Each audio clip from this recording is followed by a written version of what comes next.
अस्सलाम वालेकुम दोस्तों, आज हम डिस्कस कर रहे हैं कंसेप्चुअल क्वेश्चंस ऑफ चैप्टर 11। ये जो आपको नज़र आ रहा है ये वो तमाम कंसेप्चुअल क्वेश्चंस हैं जो आपकी बुक में दिए गए हैं। हम इन तमाम क्वेश्चंस को वन बाय वन डिस्कस करेंगे। तो सबसे पहले हम डिस्कस करते हैं क्वेश्चन नंबर 1।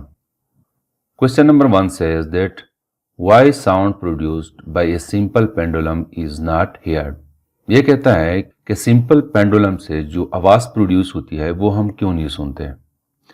ये एक सिंपल पेंडुलम है जो आपको नज़र आ रहा है। जब ये वाइब्रेट करता है तो ये साउंड प्रोड्यूस करता है और ये साउंड हमें सुनाई नहीं देती। वो इसलिए कि Audible range of human being जो है वो 20 हर्ट्ज से लेकर 20 किलो हर्ट्ज तक है। अगर इसके दरमियान कोई साउंड है तो उसको हम सुन सकते हैं। इससे अगर बिलो फ्रिक्वेंसी वाली साउंड है तो उसको हम नहीं सुन सकते हैं, और अगर 20 किलो हर्ट्ज से अबव फ्रिक्वेंसी वाली साउंड है तो उसको भी हम नहीं सुन सकते हैं। तो इस पेंडुलम की जो फ्रिक्वेंसी है वो 20 हर्ट्ज से बिलो है, तो इसी वजह से हम पेंडुलम की आवाज़ को नहीं सुन सकते हैं। Question number 2 says that if a ringing bicycle bell is held tightly by hand, it stops producing sound. Why? ये कहता है कि बाइसिकल का बेल है, जैसे कि आपको यहाँ पे नजर आ रहा है। अगर ये बाइसिकल का बेल जो है ये आवाज दे रहा है ड्यूरिंग साउंड, अगर हम इसको मजबूती के साथ पकड़ ले तो ये आवाज प्रोड्यूस क्यों नहीं करता, उसकी आवाज स्टॉप क्यों हो जाती है। वो इसी वजह से दोस्तों कि अगर बाइसिकल का बेल जो है आवाज प्रोड्यूस कर रहे हैं तो इसका मतलब यह है कि उसकी ये बॉडी जो है ये वाइब्रेट कर रही है। जब तक ये बॉडी वाइब्रेशन करती है तब तक हमें आवाज सुनाई देती है। अगर हम इसको मजबूती के साथ पकड़ ले हाथ में तो फिर ये बॉडी जो है ये वाइब्रेशन स्टॉप कर लेती है, और जब वाइब्रेशन स्टॉप हो जाती है तो आवाज भी स्टॉप हो जाती है। तो इसी वजह से रिंगिंग बेल ऑफ बाइसिकल को जब हम हाथ में मजबूती से पकड़ लेते हैं तो उसकी आवाज़ स्टॉप हो जाती है, क्योंकि वाइब्रेशन स्टॉप हो जाती है। Question number 3 says that why is the intensity of an echo less than that of original sound। ये कहता है कि इको की इंटेंसिटी ओरिजिनल साउंड की इंटेंसिटी से क्यों कम होती है। दोस्तों ओरिजिनल साउंड वो साउंड होती है जो हम प्रोड्यूस करते हैं, यानी अगर मैं बोल रहा हूँ तो ये ओरिजिनल साउंड है, और अगर मेरी साउंड किसी दीवार से टकरा के रिफ्लेक्ट हो जाती है तो वो उसको इको कहते हैं। जैसे कि फॉर एग्जांपल ये एक औरत है, ये बोल रही है, इसकी आवाज़ जब इस दीवार की तरफ जाती है इसको हम ओरिजिनल साउंड कहते हैं, और ये आवाज़ जब रिफ्लेक्ट होती है उसको हम इको कहते हैं। तो इस ओरिजिनल आवाज़ की इंटेंसिटी क्यों ज़्यादा होती है, यानी रिफ्लेक्टेड साउंड की, यानी कि इको की। वो इसलिए दोस्तों कि ये आवाज़ जब इस दीवार के साथ टकराती है तो सम अमाउंट ऑफ एनर्जी इस दीवार को ट्रांसफ़र हो जाती है, और जब एनर्जी ट्रांसफ़र होती है तो उसकी इंटेंसिटी कम हो जाती है। तो इसी वजह से इको की इंटेंसिटी ओरिजिनल साउंड से कम होती है। Question number 4 says that in which medium, air or water, an echo is heard sooner? Why? ये कहता है कि एयर में या वाटर में कौन सा मीडियम है जिसमें इको जल्दी सुनाई देती है। तो इसका जवाब यह है कि स्पीड ऑफ साउंड जो है it depends on the elasticity of a medium. अगर कोई मीडियम है वो इलास्टिक है, उसकी इलास्टिसिटी ज़्यादा है तो उसकी वेलोसिटी भी ज़्यादा होगी। जब वेलोसिटी ज़्यादा है तो हमें जल्दी इको सुनाई देगी। तो दोस्तों हमें पता है कि वाटर जो है it is more elastic than air. Water की इलास्टिसिटी जो है वो ज़्यादा है और एयर की इलास्टिसिटी वाटर के मुकाबले में कम है। तो जितनी इलास्टिसिटी ज़्यादा होती है उतनी स्पीड ज़्यादा होती है, तो हमें इको जल्दी सुनाई देती है। और दोस्तों हमें पता है कि फ्रेश वाटर में स्पीड ऑफ साउंड जो है ये 1493 मीटर पर सेकेंड है at a temperature of 25 degree centigrade. इसके मुकाबले में एयर में साउंड की जो स्पीड है वो 332 मीटर पर सेकेंड है। यानी हम कहते हैं कि इलास्टिसिटी की वजह से जो वाटर में वेलोसिटी की मैग्नीट्यूड है it is equal to 1493 metre per second, और एयर में जो है वो 332 मीटर पर सेकेंड है। तो ये रीजन है कि इको जो है वो हमें वाटर में जल्दी सुनाई देती है। Question number 5 says that why sound cannot heard on the moon। चांद पे साउंड जो है वो क्यों सुनाई नहीं देती। दोस्तों हमें पता है कि साउंड जो है लैग्नीट्यूडनल वेव्स है which is a type of mechanical waves, और हमें पता है कि मैकेनिकल वेव्स के लिए मीडियम की जरूरत होती है। अगर मीडियम है तो साउंड जो है हमें सुनाई देती है, और अगर मीडियम नहीं है तो साउंड जो है हमें सुनाई नहीं देती, इसलिए कि साउंड प्रोपेगेट नहीं कर सकती। तो चांद के एटमॉस्फेयर पे कोई मटेरियल मीडियम नहीं है जिसकी वजह से साउंड वेव जो है वो पास हो सके। तो इसी वजह से हमें चांद पे साउंड जो है वो सुनाई नहीं देती क्योंकि वहां पे मीडियम नहीं है। Question number 6 says that if a person places his ear on rails of railroad for determination of coming train, why is this done and how does it work? ये कहता है कि अगर एक आदमी है वो अपने कान रेल रोड पे रखे, वो इसलिए रखे कि वो आने वाली ट्रेन का पता लगा सके। तो फिर वो ऐसा क्यों करता है और ये कैसे काम करता है, यानी अगर आप अपने कान रेल रोड पे रखे तो ये कैसे काम करता है और ऐसा हम क्यों करते हैं। ये इसलिए करते हैं कि अगर रेल जो है हमसे बहुत दूर हो, जो हमें नजर नहीं आ रहा हो, तो फिर हम आने वाली ट्रेन का पता लगा सकते हैं साउंड के थ्रू, क्योंकि हमें पता है कि रेल रोड जो है ये स्टील से बनी होती है और इसमें साउंड की जो स्पीड है वो 5100 मीटर पर सेकेंड है।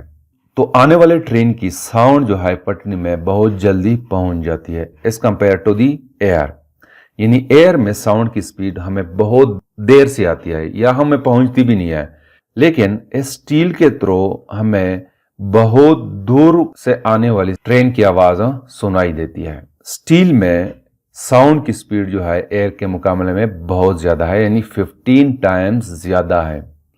तो इसी वजह से अगर आपको ट्रेन नजर नहीं आ रहा है और आपने ट्रेन का पता लगाना है कि ट्रेन आ रही है कि नहीं, तो हम ये करते हैं कि ट्रेन की पट्टी के साथ अपना कान रख लेते हैं।